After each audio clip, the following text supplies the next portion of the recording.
Hello everyone, my name is Jason Schmaltz, and today I'm going to show you a couple different belay devices and how to utilize them in guide mode, which means belaying off an anchor or fixed point somewhere other than your belay loop. But before I do that, I want to go over a couple benefits on why to do that. The main benefit is when you're belaying from the top and having whatever belay device you're using in guide mode is that you're out of the system. So there's multiple reasons why you'll want to be out of the system when belaying someone. The first and probably most obvious is that if the person for some reason needs help and you need to get down to them, or you need to go get help or whatever, you're already out of the system. You can get the belay device into a safe mode where you can then leave that on the anchor and go tend to them or get help or whatever you need to do. The second reason why it's beneficial is that you can position yourself to see the belayer better, or you can position yourself to see the climber better, or take pictures, or help facilitate, or help aid them up while they're climbing. So you can do a lot more to aid the climber while they're climbing when the belay device is not on your person, but it's on the anchor point in guide mode, okay? So I'm going to show you three different ways to guide in guide mode. One with the GRIGRY, one with the Munter Hitch, and then one with the ATC. So let's get into it. So the first device I'll show you how to belay with in guide mode is the GRIGRY. And the way that you connect the GRIGRY to the rope is just like you would in the gym, with the climber connected to the end that's going down to the climber down the cliff, and then the other side of the rope going to what's probably a big pile of rope at the top of a crag. You have that closed, and then you bring it onto the anchor instead of your person and lock down. And now I'm ready to belay. So the action of belaying is very similar to when you belay in the gym with the GRIGRY on your belt, only just act like the anchor point is your belt. So I will always keep my brake hand in place. I'll never take my brake hand off the brake. And as I take up slack, I can pull it with my other hand to minimize drag, to pull through the GRIGRY. So pull it up, pull it through with my brake hand, and then I use my non-brake hand to grab the brake and slide my brake hand up. So this is the motion.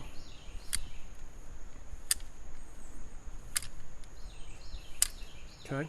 So if at some point I get the GRIGRY weighted and I want to lower my climber, one of the benefits of belaying off a fixed point anchor with the GRIGRY versus some of the other devices I'll show you is to go into a lower is the least amount of effort.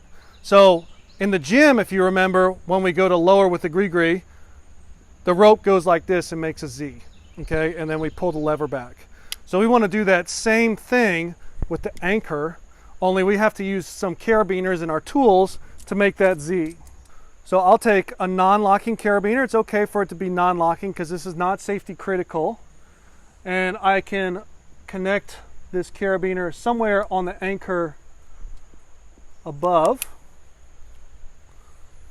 And then I pull my rope through.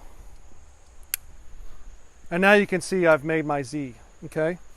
And now I can go ahead and pull this lever back just like I would in the gym and allow the climber to lower through.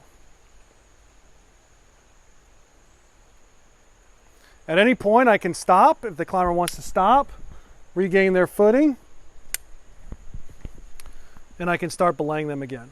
The other benefit with using a GRIGRY is if I need to go into some type of haul, I already have a progress capture set up, and I can set up my haul quickly and pull the climber up if I need to. We're not going to go into hauling in this video, so you can check out some of our other videos for how to do that. But that's one of the nice to haves on a GRIGRY versus some of the other methods. If at any point while I'm belaying with the GRIGRY, I want to lock off and I need to go get help or address the climber or move around or basically go hands-free, it's as simple as taking a bite of rope on the brake side and making an overhand.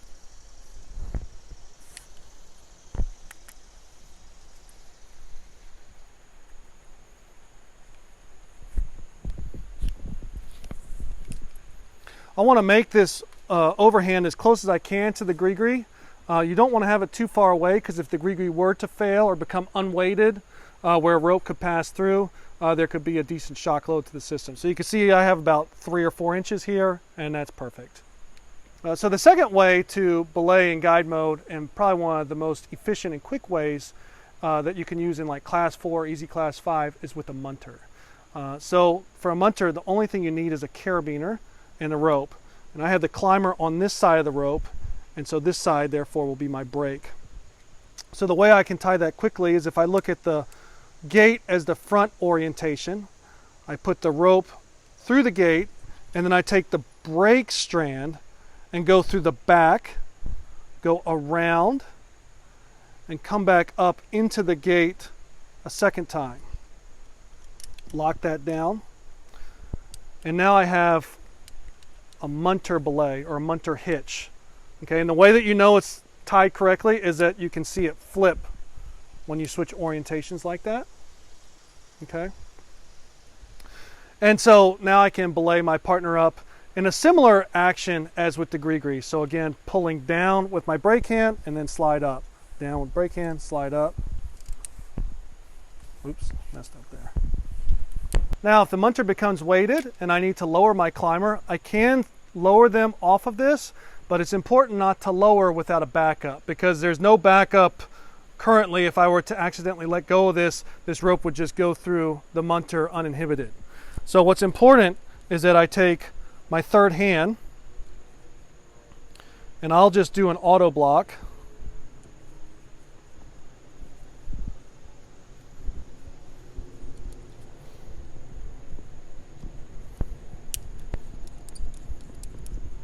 And I'll make sure that's catching. Okay, it is. And now I can lower my partner through this munter through the auto block. Go ahead and weight it.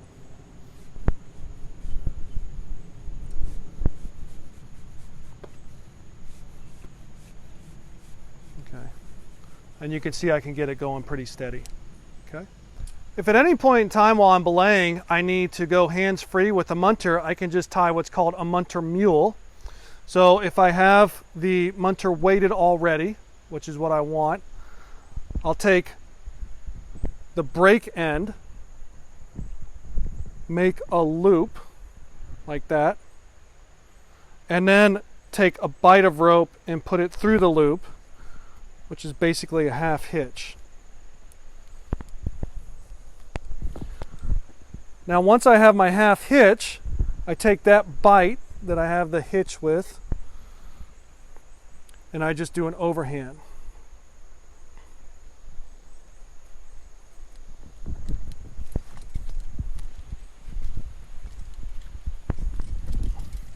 And now I can go hands-free.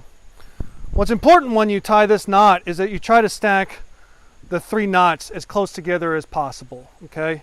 If there's a lot of space between the knot will still ultimately work, but as the rope is weighted, rope will slip through until the knots get close together, okay? So that's one thing that's important. The other thing that's interesting about this system is that this is releasable under weight. So if I had a client or a partner who has weighted the system, I've tied them off, I've went to help them with whatever they needed, and now they want to be lowered, I can, even while they're still weighted, I can untie the overhand,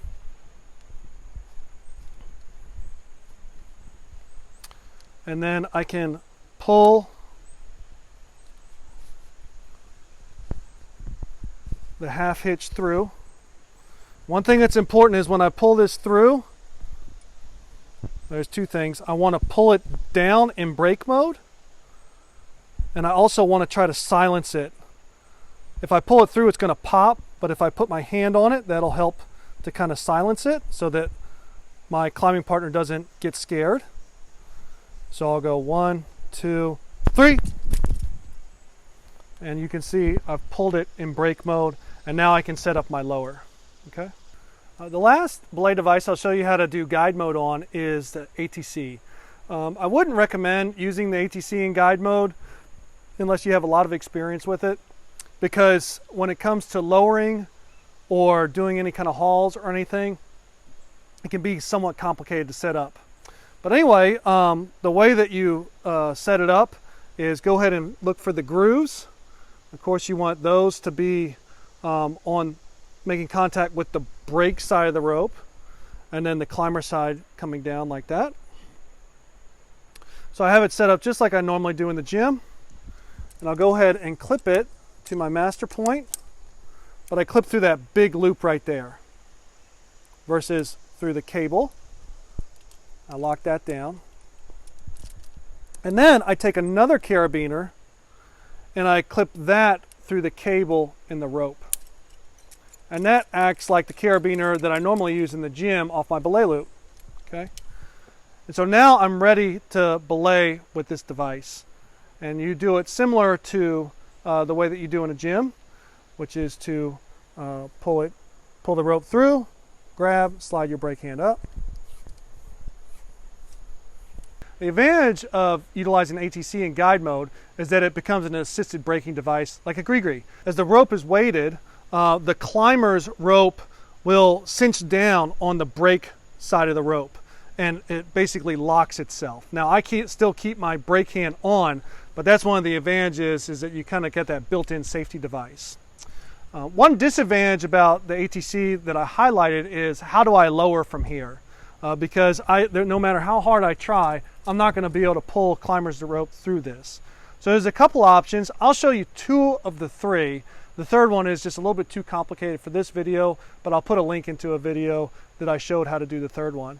But one is if the climber needs maybe 1 or 2 feet of slack, or maybe 6 inches of slack just to regain their footing, you can do what's called the ratchet method. So wait hard. You can do what's called the ratchet method, and I can take this carabiner and basically ratchet rope through like that. And you can see the rope is moving through slowly but surely to allow my climber to gain some traction. Okay? The second method is called the GRIGRY method. And what you can do is take another carabiner, and what you want to do is come into this small hole on the ATC with the nose of the carabiner that you're using. We'll see if this one fits. Okay, it does fit. And what I can do, and this is kind of hard on your wrist, but I can use that GRIGRY to open the ATC and allow the rope to go through. Now I can go a lot further with this type of lowering than with the ratchet method, obviously, but it can be strenuous on your wrist. But the advantage is, and the reason we call it the GRIGRY method, is because at any point in time I can just let go, just like the GRIGRY, and the ATC will go back to blocking. Okay? So I hope you found this video helpful for figuring out how and why you would use guide mode on these different belay devices. And I hope that, you know, in seeing the benefits and disadvantages of all of them, that you can make the best decision for the outing that you're doing. If you're new to belaying in guide mode, I highly recommend that you just use the GRIGRY method. Other two methods are a little bit more specific situations and more specialized. So if you have any questions or comments, or any other ways that you've used these devices before in guide mode, leave those in the comments, and I'll try to answer them as best I can. Hey, we'll see you out on the crag.